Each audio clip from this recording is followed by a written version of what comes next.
नमस्कार साथियों, मैं विकास सिंह तोमर आप सभी का स्वागत करता हूं आज की इस वीडियो में। तो साथियों, आज हम करेंगे पर्यावरण अध्ययन के 50 महत्वपूर्ण प्रश्न जो कि एग्जाम की दृष्टि से आपके लिए काफ़ी हेल्प करने वाले हैं। तो वीडियो को लास्ट तक सभी साथियों को जरूर देखना है और अपने दोस्तों के साथ में भी शेयर कर देना है। टारगेट हमारा क्या होने वाला है साथियों, एमपी टेट 2025 में अपनी सीट एक पक्की करना।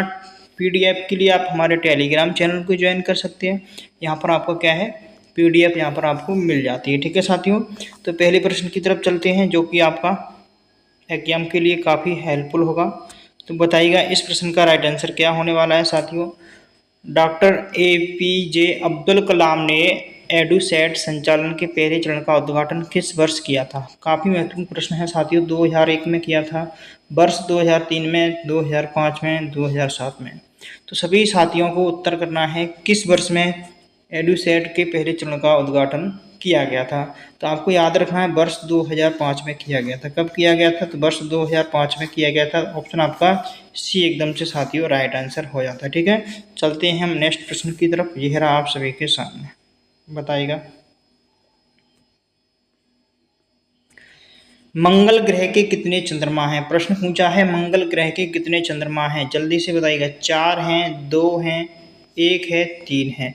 तो मंगल ग्रह के कितने उपग्रह हैं साथी। चंद्रमा का मतलब क्या है साथी, उपग्रह। ठीक है, याद रखेंगे उपग्रह। जैसे पृथ्वी का एकमात्र उपग्रह कौन है, चंद्रमा है। ठीक है, याद रखेंगे चंद्रमा है। कौन है, चंद्रमा है। इसी प्रकार से पूछा है मंगल ग्रह के कितने चंद्रमा हैं, तो आपको बता देना है कितने हैं।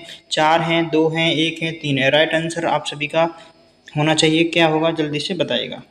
ठीक है, तो इसका राइट आंसर क्या होगा साथी, 2 है। ठीक है, मंगल ग्रह के कितने चंद्रमा, 2 हैं। कौन कौन से हैं, डेवोस और फोबोस। ठीक है, याद रखेंगे डेवोस और फोबोस। चलते हैं अगले प्रश्न की तरफ। यह रहा आप सभी के सामने, बताइएगा इस प्रश्न का राइट आंसर क्या होने वाला है। रेशम के रेशे के उत्पादन के लिए डैश के पालन को रेशम उत्पादन के रूप में जाना जाता है। पूछा है रेशम के रेशे के उत्पादन के डैश के पालन के रूप में जाना जाता है। किसके पालन के रूप में जाना जाता है, केंचुआ पालन के रूप में जानते हैं क्या, चम्मच कीड़े के रूप में जानते हैं क्या, रेबन कीड़े के रूप में जानते हैं क्या, रेशम का कीड़े के रूप में जानते हैं क्या। तो याद रखना है आप सभी को, रेशम के रेशे के उत्पादन के लिए हम किसके किसके कीड़े का इस्तेमाल करते हैं, तो रेशम के कीड़े का। ठीक है, तो रेशम का कीड़े के पालन के रूप में जाना जाता है। ठीक है, याद रखेंगे। तो विकल्प आपका कौन सा राइट आंसर हो जाएगा साथियों, तो डी विकल्प आपका राइट आंसर हो जाएगा। ठीक है, रेशम पालन को क्या कहते हैं हम साथियों, तो सेरीकल्चर कहते हैं। इसको भी आपको याद रखना है क्योंकि एग्जाम में प्रश्न आपसे पूछा गया है। ठीक है, सेरीकल्चर बोलते हैं इसको। आगे चले नेक्स्ट प्रश्न की तरफ। ये बताइएगा इस प्रश्न का उत्तर सही आपको बताना है। मानव शरीर की सबसे बड़ी ग्रंथि है। पूछा है मानव शरीर की सबसे बड़ी ग्रंथि कौन सी है, जल्दी से बताइएगा। अधग्र ग्रंथि है, अग्नाशय है, पीयूष ग्रंथि है, यकृत है। तो मानव शरीर की सबसे बड़ी ग्रंथि कौन सी है, अच्छा प्रश्न है साथियों, जल्दी से बताइएगा। तो याद रखेंगे लीवर है। ठीक है, याद रखना है आपको लीवर है, यानी यकृत हमारे जो मानव शरीर की सबसे बड़ी क्या है साथियों, ग्रंथि है। यानी विकल्प आपका डी एकदम से क्या है साथियों, राइट आंसर हो जाता है। ठीक है, अगला प्रश्न है आप सभी के सामने, बताइएगा। ठीक है, परमाणु ऊर्जा प्रतिष्ठान यानी ट्राम्बे का नाम बदलकर भावा परमाणु अनुसंधान केंद्र किस वर्ष किया गया, यानी BARC किस वर्ष रखा गया इसका नाम। ठीक है, तो आपको बता देना है भामा परमाणु अनुसंधान केंद्र इसका नाम कब रखा गया था। ठीक है, इसे बोलते हैं भामा एटॉमिक रिसर्च सेंटर। ठीक है, याद रखेंगे Bhama atomic research centre, Bhama atomic research centre. ठीक है, इसका नाम कब रखा गया, जल्दी से बताना है सभी को। 1973 में, 1967 में, 1970 में, 1964 में। कब इसका नाम बदल करके क्या रखा गया साथियों, भाभा एटॉमिक रिसर्च सेंटर इसका नाम बदल करके रखा गया। ठीक है, तो आपको बताना है इसका जो राइट आंसर क्या होगा साथियों, जल्दी से बताइएगा। क्वेश्चन नंबर 5 आप सभी के सामने है। तो याद रखेंगे 1967 में इसका नाम बदल दिया गया था। ठीक है, याद रखेंगे 1967 आपको याद रखना है। ठीक है साथियों, तो चलते हैं अगले प्रश्न की तरफ। हो सकता है आपको 1966 भी कहीं कहीं देखने को मिल सकता है। ठीक है, तो याद रखना है जो आयोग ने पूछा हुआ प्रश्न है 1967 इसका राइट आंसर है। ठीक है साथियों, चलते हैं आगे अगले प्रश्न की तरफ। ये रहा आप सभी के सामने, बताइएगा इस प्रश्न का सही उत्तर क्या होगा, जल्दी से बताना है सभी साथियों को। काजू निम्नलिखित में से किस राज्य में प्रमुख रूप से उत्पादित ड्राई फ्रूट नहीं है? पूछा है नहीं है, यानी काजू कहाँ पर उत्पाद नहीं होता है। ठीक है, तो काजू कहाँ पर उत्पादित नहीं होता है? तमिलनाडु में नहीं होता है क्या? राजस्थान है, आंध्र प्रदेश है, केरल है। कौन सा राज्य है जहाँ पर आपको काजू देखने को नहीं मिलेगा? ठीक है, क्वेश्चन नंबर आपके सामने है 6। राइट आंसर क्या होगा सभी साथियों को बताना है। ठीक है साथियों, तो याद रखेंगे काजू कहाँ पर नहीं होता है? राजस्थान में आपको नहीं देखने को मिलेगा। ठीक है, तो तमिलनाडु है, आंध्र प्रदेश है, केरल है, यहाँ पर आपको काजू देखने को मिलेगा। कहाँ पर? तो याद रखेंगे तमिलनाडु हो गया आपका, ठीक है, आंध्र प्रदेश हो गया आपका, केरल हो गया, ये तीनों राज्य हैं साथियों, यहाँ पर आपको काजू का उत्पादन देखने को मिलेगा। ठीक है, केवल राजस्थान में आपको नहीं देखने को मिलेगा। तो राइट आंसर आपका कौन सा हो जाएगा? तो बी विकल्प आपका राइट आंसर साथियों हो जाएगा। ठीक है, चलते हैं अगले प्रश्न की तरफ। साथ ही वीडियो अच्छा लगे, कंटेंट अच्छा लगे तो लाइक और अपने दोस्तों के साथ में शेयर जरूर करना है। ठीक है साथियों, कमेंट बॉक्स में कमेंट जरूर करना है। ठीक है, गलत मिलान को चिन्हित करें। प्रश्न में पूछा है गलत मिलान को क्या करना है साथियों? चिन्हित करना है। बताइए, यूरेनस इसका गुणन अक्ष बहुत ही कम यानी झुका हुआ है। ठीक है, गलत पूछा है। बुध इसका कोई वायुमंडल नहीं है। शुक्र वायुमंडल में 96% कार्बन डाइऑक्साइड है। मंगल इसे लाल ग्रह कहते हैं। बताइए क्वेश्चन नंबर 7 का राइट आंसर क्या होगा साथियों? देखो, यूरेनस है, इसका घूर्णन अक्ष बहुत कम झुका हुआ नहीं है, यानी ऑप्शन आपका एक ऐसा है साथियों, राइट आंसर हो जाता है। गलत पूछा है तो गलत हो जाता है। ठीक है, बुध इसका कोई वायुमंडल नहीं है, सत्य बात है, बुध के पास कोई भी अपना वायुमंडल नहीं है। शुक्र क्या है?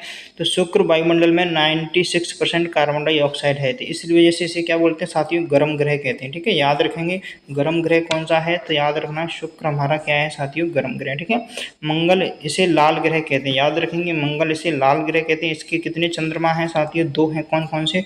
डेमोस एवं भवस हैं। ठीक है, दोनों को आपको याद रखना है। आगे चले नेक्स्ट प्रश्न की तरफ। ये रहा आप सभी के सामने, बताइएगा इस प्रश्न का राइट आंसर क्या होगा?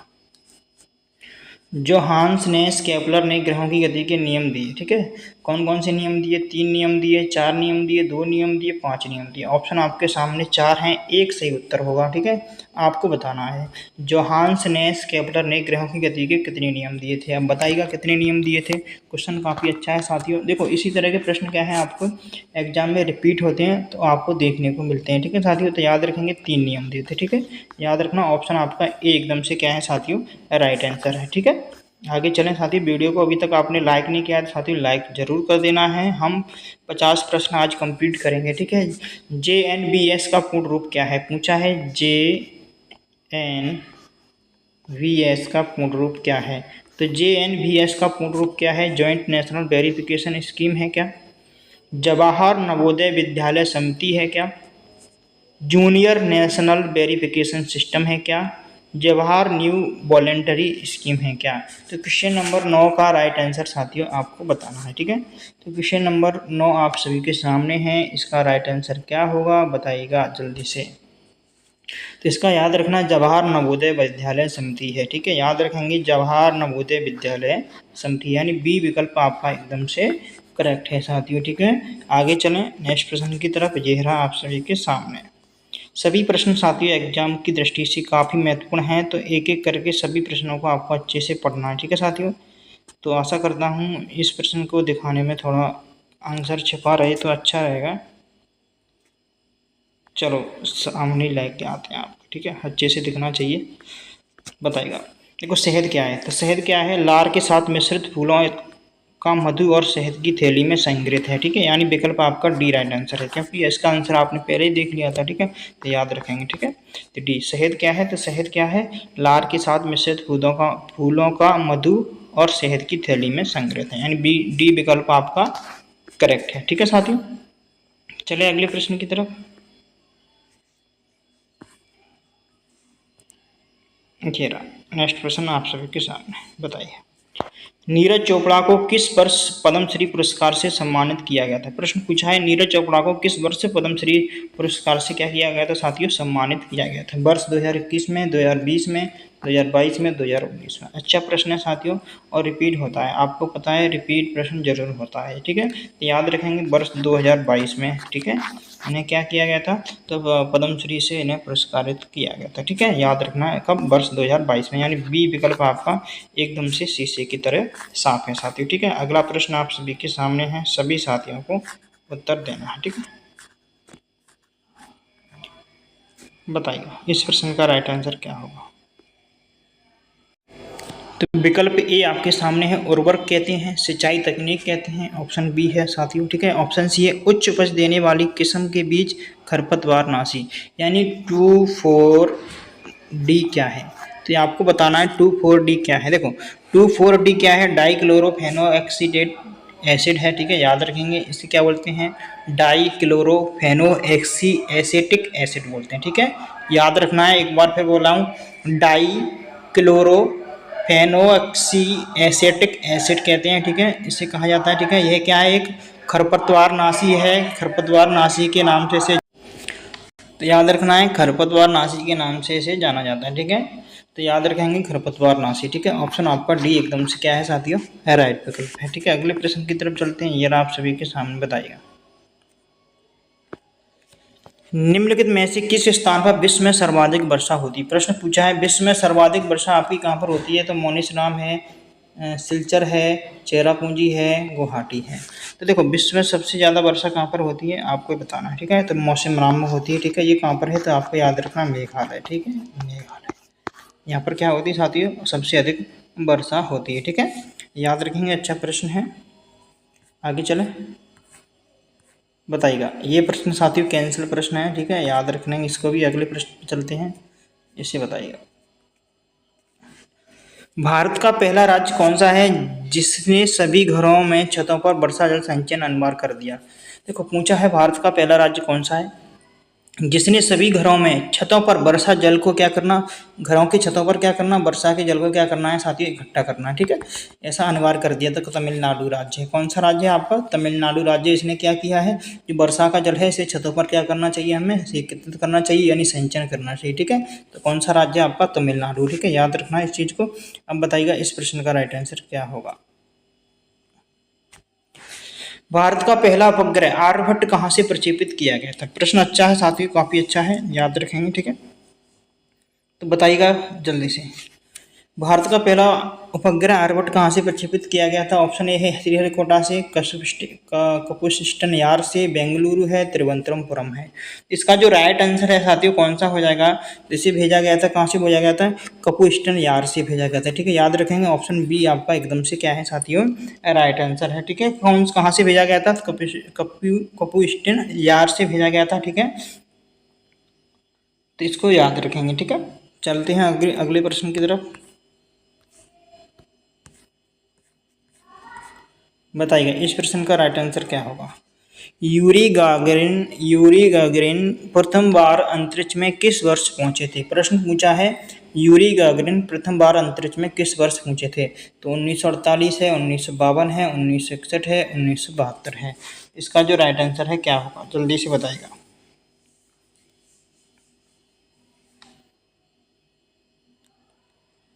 तो याद रखेंगे साथ ही इस प्रश्न का जो राइट आंसर है वर्ष 1961 आपका राइट आंसर हो जाएगा, ठीक है। वर्ष 1961 कब, 12 अप्रैल, याद रखेंगे 12 अप्रैल 1968 में, ठीक है, इन्होंने क्या किया था, अंतरिक्ष में पहली बार पहुंचे थे, ठीक है, याद रखेंगे, ठीक है। चले आगे अगले प्रश्न की तरफ। इन्होंने क्या किया था, जो अंतरिक्ष में क्या है पहली बार क्या है परिक्रमा की थी, किसने की थी, तो यूरी गागरिन ने की थी। कब की थी, तो 12 अप्रैल 1961 में की थी, ठीक है। अगले प्रश्न की तरफ चलते हैं साथियों, ये रहा, बताइएगा।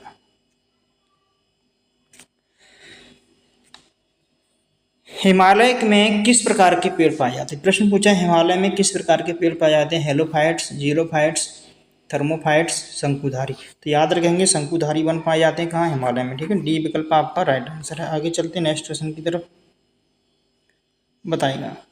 टाटा नगर जमशेदपुर में पहला इस्पात संयंत्र कब स्थापित किया गया था। पूछा है टाटा इस्पात नगर में पहला इस्पात संयंत्र कब स्थापित किया गया था, तो जल्दी से बताना है साथियों। 1907 में, 1905 में, 1904 में, 1902 में, किस वर्ष किया गया था। अच्छा प्रश्न है साथी, जल्दी से बताइएगा। इसका जो राइट आंसर है साथियों क्या है, वर्ष 1907 में, ठीक है, याद रखेंगे वर्ष 1907 में टाटा नगर जमशेदपुर में पहला इस्पात संयंत्र स्थापित किया गया था। कब किया गया था, तो 1907 में। अच्छा प्रश्न है साथियों, याद रखने लायक प्रश्न है, याद रखना, ठीक है। बताइएगा इस प्रश्न का राइट आंसर क्या होगा। देखो लकड़ी के अधूरे जलने से कौन सी गैस उत्पन्न होती है? प्रश्न पूछा है लकड़ी के अधूरे जलने से कौन सी गैस उत्पन्न होती है। ठीक है, अधूरे जलने से यानी अपूर्ण अपूर्ण दहन। ठीक है, अपूर्ण दहन ऐसे भी प्रश्न आ सकता है, अपूर्ण दहन और पूर्ण दहन। ठीक है, पूर्ण दहन तो याद रखना है, अपूर्ण दहन पूर्ण दहन। तो अपूर्ण दहन से कौन सी गैस निकलती है बताना है आप सभी को। ठीक है, तो अपूर्ण दहन पूछा है तो आपको याद रखना है ऑप्शन डी आपका याद रखना। ठीक है, ऑप्शन डी आपका क्या है साथी एकदम से राइट आंसर हो जाता है। चले आगे, और पूर्ण दहन से कौन सी गैस निकलती है तो आपको याद रखना है CO2। ठीक है, पूर्ण दहन से। ठीक है, पूर्ण दहन से आपको याद रखना है CO2 का गैस निकलती है। ठीक है, आगे चले नेक्स्ट प्रश्न की तरफ, जरा बताइएगा। निम्नलिखित में से किस मिशन ने शनि के वलयों और चंद्रमाओं का खुलासा किया था? किस मिशन ने किया था बताना है आपको। अच्छा प्रश्न है साथियों। स्काई लैब है, आर्टेमिस है, कैसिनी है, ISS है। तो अच्छा प्रश्न है साथियों, बताइएगा। क्वेश्चन नंबर 22 का राइट आंसर क्या है आपका? सी विकल्प हो जाता है। ठीक है, यानी कैसिनी मिशन है, इसने क्या किया था साथियों? शनि के वलयों और चंद्रमाओं का खुलासा किया था। ठीक है, इस चीज़ को भी आपको क्या है साथियों याद रखना है। चलो आगे आगे चलते हैं नेक्स्ट प्रश्न की तरफ, जरा बताइएगा। चलो साथियों, उत्तर देखी गया तो शाकाहारी जानवर केवल फल खाते हैं, क्या कहलाते हैं? कीटभक्षी कहलाते हैं, फुग्रीवर कहलाते हैं, मांसाहारी कहलाते हैं, सर्वाहारी कहलाते हैं। देखो, जो ऐसे जीव हैं जो केवल फल खाते हैं उन्हें क्या बोलते हैं?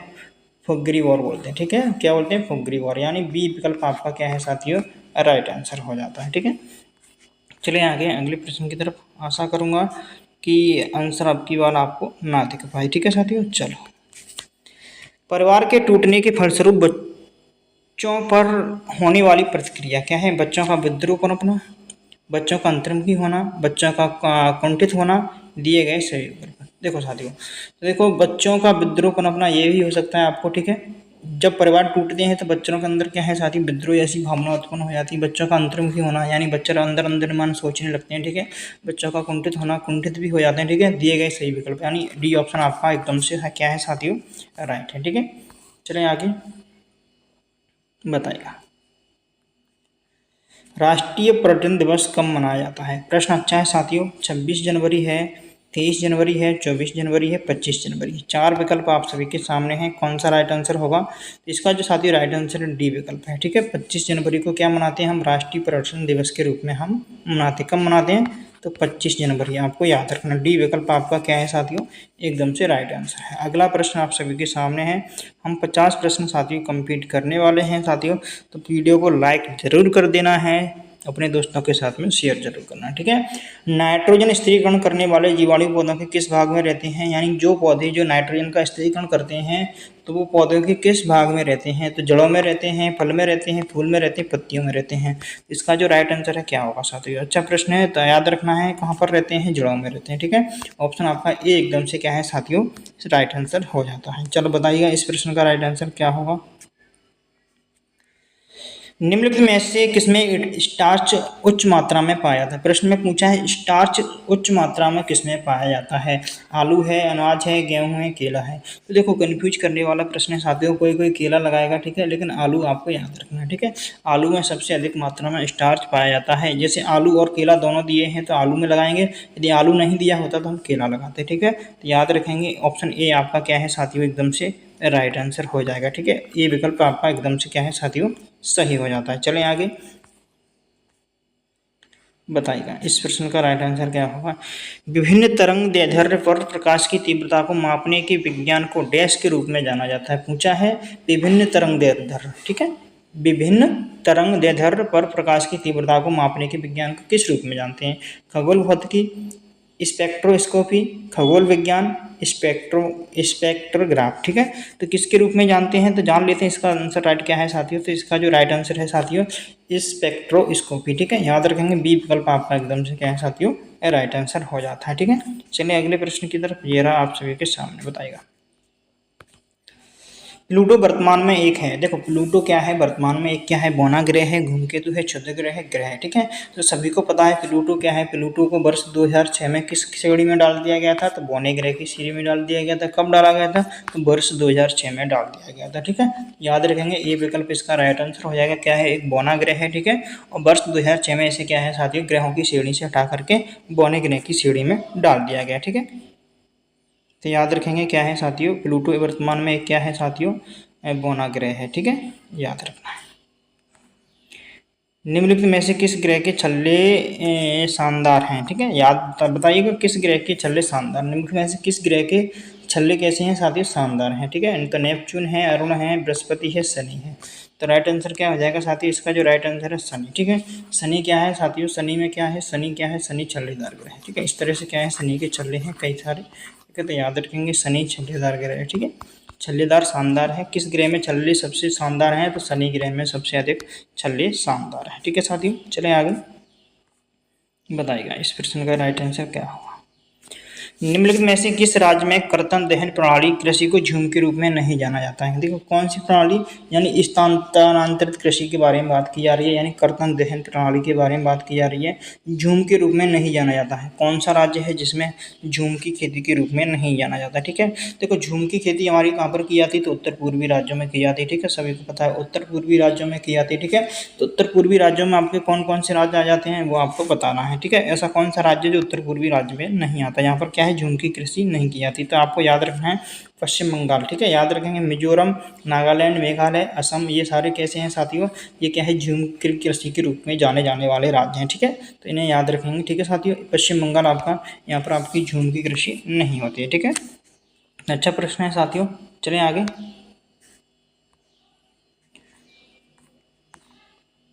बताइए इस प्रश्न का राइट आंसर क्या होगा। प्रश्न है, भारतीय अंतरिक्ष अनुसंधान संगठन की स्थापना के समय भारत के प्रधानमंत्री कौन थे। पूछा है भारत के प्रधानमंत्री कौन थे। अच्छा प्रश्न है साथी, बताइए। लाल बहादुर शास्त्री थे, मोरारजी देसाई थे, इंदिरा गांधी थी, जवाहरलाल नेहरू थे। भारतीय अंतरिक्ष अनुसंधान संगठन की स्थापना के समय भारत के प्रधानमंत्री कौन थे। ठीक है, अच्छा प्रश्न है, बताइएगा। ठीक है, तो देखो इसरो की स्थापना कब हुई थी, भारतीय अंतरिक्ष अनुसंधान संगठन की स्थापना कब हुई थी, तो आप सभी को पता है 1969 में हुई थी। ठीक है, उस समय कौन थी भारत की प्रधानमंत्री, तो आपको याद रखना इंदिरा गांधी थी। ठीक है, तो अच्छा प्रश्न है साथियों, कहाँ पर इसका मुख्यालय है, तो याद रखेंगे बेंगलुरु में है, कर्नाटक में है। ठीक है, इसके जनक कौन है, तो विक्रम साराभाई। ठीक है, याद रखेंगे विक्रम साराभाई इसके कौन है साथियों, जनक है। ठीक है, ये सारी चीज़ें आपको याद रखनी, क्योंकि यहाँ से प्रश्न आपको बन ही जाता है। ठीक है, स्पेस से। ठीक है, तो गिर अभ्यारण्य किस राज्य में स्थित है, तो बताना है आपको गिर अभ्यारण्य किस राज्य में स्थित है। गुजरात है, राजस्थान है, मध्य प्रदेश है, पश्चिम बंगाल है। तो आपका राइट आंसर क्या हो जाएगा, तो गिर अभ्यारण्य है किस राज्य में स्थित है, तो गुजरात में स्थित है। ठीक है, गिर कहाँ पर स्थित है, तो गुजरात में स्थित है, याद रखेंगे। चले आगे, राजस्थान में कौन सा है साथियों, तो याद रखेंगे सरिस्का राष्ट्रीय उद्यान आपका पर है, राजस्थान में है। ठीक है, केवलादेव घाना पक्षी राजस्थान में है। कई सारे अभ्यारण्य आपको याद रखने होंगे एग्जाम के लिए, बताइएगा इस प्रश्न का राइट आंसर क्या होगा। सन्नगर के संघ को क्या कहते हैं, पूछा है सन्नगर के संघ को क्या कहते हैं। सन्नगर के संघ को क्या कहते हैं, उपनगरी कहते हैं, पहाड़ी इलाके कहते हैं, विश्व नगरी कहते हैं, मिलियन सिटी कहते हैं। तो साथियों अच्छा प्रश्न है सन्नगर। देखो सन्नगर यह एक विशाल और विकसित नगरीय क्षेत्र है। सन्नगर किसे बोलते हैं, यह क्या है साथियों, एक सेकेंड, ऑप्शन आपका कहाँ पर है, सन्नगर। सन्नगर संघ क्या होते हैं, पहले हम इसे जान लेते हैं। देखो सन्नगर यह विशाल और विकसित नगरीय क्षेत्र होते हैं, जिन्हें हम क्या बोलते हैं, सन्नगर के रूप में जानते हैं। ठीक है साथियों, समझ गए, जो कई अलग अलग शहरों के आवास को मिल जाने से बनते हैं। ठीक है, जो कई अलग अलग शहरी आवासों के मिल जाने से बनती हैं, जिन्हें क्या बोलते हैं साथियों, तो सन्नगर बोलते हैं। ठीक है, याद रखेंगे। इसका जो राइट आंसर है क्या हो जाएगा, विश्व नगरी के रूप में जानते हैं। ठीक है, विश्व नगरी ही बोलेंगे ना, जब कई अलग अलग शहर हैं आपस में मिल जाएंगे तो क्या बनाएंगे, एक विश्व की नगरी बनाएंगे। ठीक है, तो विश्व नगरी के रूप में जानते हैं। ठीक है, यहाँ से आपको समझ में आ गया होगा, यानी विकल्प आपका सी एकदम से क्या है साथियों, राइट आंसर है। चले आगे, निम्नलिखित में से कौन सी गतिविधि पानी के स्तर को कम कर सकती है। पूछा है पानी के स्तर को कौन सी गतिविधि क्या है साथियों, कम कर सकती है। अधिक चराई से पानी की स्तर को कम कर सकती है। क्या, भूजल का अत्यधिक दोहन, जल भराव, मृदा अपरदन। तो भूजल का अत्यधिक दोहन हम करेंगे, अत्यधिक क्या करेंगे, इस्तेमाल करेंगे, तो क्या है साथियों, पानी की गतिविधि को क्या कर सकता है, ये कम कर सकता है। यानी बी विकल्प आपका क्या है साथियों, एकदम से राइट आंसर हो जाता है। ठीक है, आगे चलते हैं, इस प्रश्न का राइट आंसर क्या होगा, बताएगा। निम्नलिखित में से कौन भारत में सबसे बड़ा सोयाबीन उत्पादन राज्य है। प्रश्न पूछा है भारत में सबसे बड़ा सोयाबीन उत्पादन राज्य कौन सा है। अच्छा प्रश्न है साथियों, गुजरात है, उत्तर प्रदेश है, पश्चिम बंगाल है, मध्य प्रदेश है। तो आप सभी को याद रखना है, बता देना है कौन सा है जो सोयाबीन का अधिक उत्पादन करता है। तो आपको याद रखना है मध्य प्रदेश राज्य है जो कि क्या है सोयाबीन का सबसे अधिक उत्पादन करता है। ठीक है, तो याद रखेंगे डी विकल्प आपका क्या है साथियों, एकदम से राइट आंसर हो जाता है। चलते हम अगले प्रश्न की तरफ। ये रहा आप सभी के सामने, बताइएगा इस प्रश्न का राइट आंसर क्या होने वाला है साथियों। प्रश्न काफी अच्छा है। वायु प्रदूषण नियंत्रण में निम्नलिखित में से कौन सा आमतौर पर अधिशोषण का प्रयोग किया जाता है। यानी पूछा है वायु प्रदूषण में। ठीक है, तो जिप्सम है, नाइट्रोजन है, सक्रिय कार्बन है, कैल्शियम है। ठीक है, अधिशोषण में प्रयोग किया जाता है आमतौर पर। किस चीज़ का इस्तेमाल करते हैं, क्वेश्चन नंबर 37 का। तो याद रखेंगे सक्रिय कार्बन का हम इस्तेमाल करते हैं किसमें, वायु प्रदूषण में। ठीक है, तो सक्रिय कार्बन होता क्या है समझ लेते हैं थोड़ा सा। ये एक कार्बन का रूप है। ठीक है, यह क्या है, एक कार्बन का रूप है। यह तरल और गैसों से अशुद्धियों को क्या करता है, सोखने का काम करता है। यह जो तरल चीज़ें होती हैं जैसे पानी है, हवा है, इसलिए तरल चीज़ें होती हैं, इनमें से क्या करता है, तो यह क्या अशुद्धियों को क्या कर लेता है साथियों, सोख लेता है। ठीक है, क्या करता है साथियों, सोख लेता है। इसका उपयोग किस में करते हैं, पानी और हवा को शुद्ध करने में किया जाता है। याद रखेंगे पानी और हवा को क्या करने में, शुद्ध कर हवा, देखो वायु प्रदूषण इसमें दे दिया है, हो सकता है आपसे पूछ लिया है पानी को शुद्ध करने में। ठीक है, तो ये अब पानी को शुद्ध करने में, हवा और पानी को शुद्ध करने में सक्रिय कार्बन का उपयोग किया जाता है। ठीक है, याद रखेंगे। चले आगे अगले प्रश्न की तरफ। जनसंख्या वृद्धि वक्र में समान जन्म मृत्यु दर के कारण शून्य जनसंख्या वृद्धि की अवस्था कहलाती है। प्रश्न अच्छा है साथियों, थोड़ा समझना है। जनसंख्या वृद्धि वक्र में समान जन्म, देखो जन्म दर कितनी है साथियों, समान है। ठीक है, समान है। मृत्यु दर कैसी है साथियों, समान है। ठीक है, तीनों चीज कैसी है, समान है जी। जन्म दर होगी आपकी, ठीक है, जन्म, और ये होगी साथियों आपकी मृत्यु। ठीक है, दोनों कैसी दर से, जैसे 3 बच्चों ने जन्म लिया और 3 लोगों की क्या होगी साथियों, मृत्यु हो गई। ठीक है, तो अवस्था क्या कहलाती है, जब जन्म दर और मृत्यु दर दोनों समान होती है तो इस अवस्था को क्या कहते हैं, स्थिर अवस्था चरण है, वृद्धि चरण होगा, घातीय वृद्धि चरण होगा, त्वरण चरण होगा।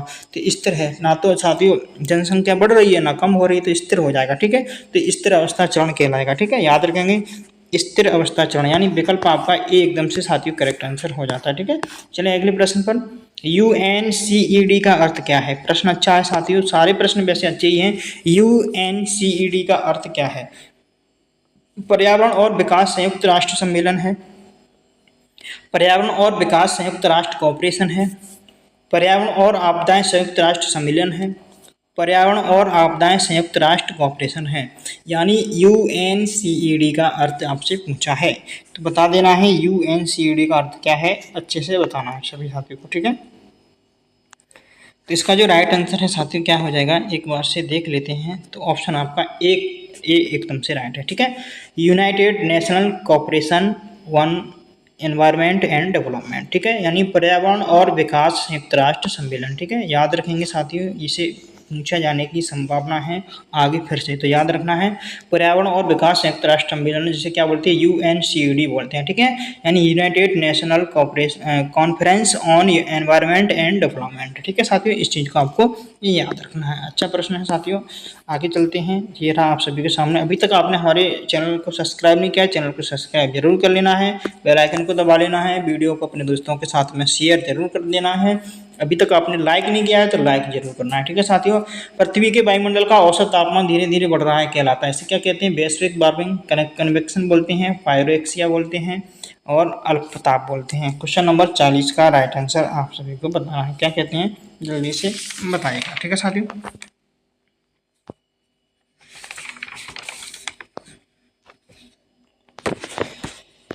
तो इसका साथियों राइट आंसर क्या हो जाएगा, विकल्प आपका ए एकदम से क्या है साथियों राइट आंसर। ठीक है, इसे क्या बोलते हैं, ग्लोबल वार्मिंग बोलते हैं। ठीक है, आप सभी ने पढ़ा होगा, अच्छा प्रश्न है साथियों। पृथ्वी पर जब क्या है तापमान धीरे धीरे बढ़ता है इसे क्या बोलते हैं साथियों, तो ग्लोबल वार्मिंग बोलते हैं। यानी ए विकल्प आपका क्या है साथियों राइट आंसर हो जाएगा। ठीक है, चले आगे अगले प्रश्न की तरफ। जे रहा एडोलसेंस शब्द ग्रीक शब्द है, एडोलसियर से लिया गया है, जिसका अर्थ क्या होता है। अच्छा प्रश्न है, बताइए। शारीरिक लंबाई का बढ़ना, शारीरिक भार का बढ़ना, विकासात्मक कमी, परिपक्वता का विकास। तो क्या इसका राइट आंसर साथियों हो जाएगा, तो शारीरिक लंबाई का बढ़ना। ठीक है, यानी विकल्प आपका ए एकदम से क्या है साथियों राइट आंसर है। ठीक है, चले अगले प्रश्न की तरफ। कुइपर बेल्ट किसकी कक्षा ऑर्बिट से परे है? प्रश्न अच्छा है साथियों, पूछा है कुइपर बेल्ट है किसकी कक्षा से परे है, तो बताना है बृहस्पति की कक्षा से परे है, नेपच्यून की है, धरती है, बुध है। इसका जो राइट आंसर है साथियों क्या होने वाला है, तो कुइपर बेल्ट क्या है साथियों, न्यूटन की कक्षा से क्या है, परे है। ये न्यूटन है। इसके बाद इस तरह से एक पट्टी आपको देखने को मिलेगी, इस पट्टी को क्या बोलते हैं साथियों, कुइपर बेल्ट बोलते हैं। ठीक है, याद रखेंगे। ऑप्शन आपका बी एकदम से क्या है साथियों, राइट आंसर है। चले अगले प्रश्न की तरफ साथियों, ये रहा आप सभी के सामने, बताइएगा 8वीं और 13वीं शताब्दी के बीच किसके निर्माण में ट्रेविड शैली का प्रयोग किया गया था? तो ट्रेविड शैली का प्रयोग किसके निर्माण में किया गया था? बावली, सड़क, रसोई, कारखाना। किसके निर्माण में ट्रावली शैली का उपयोग किया गया था? ऑप्शन ए है आपका बावली। ठीक है, याद रखेंगे बावली शैली के निर्माण में किया गया था, यानी ऑप्शन आपका ए एकदम से साथियों क्या है साथियों, सही उत्तर है। इन प्रश्नों के यदि आप डिटेल में उत्तर जानना चाहते हो तो इसके इनकी क्लास मैंने करवा रखी है। आपको क्या है, ओल्ड पेपर क्या करना है साथियों, ओल्ड पेपर। ठीक है, याद रखना ओल्ड पेपर।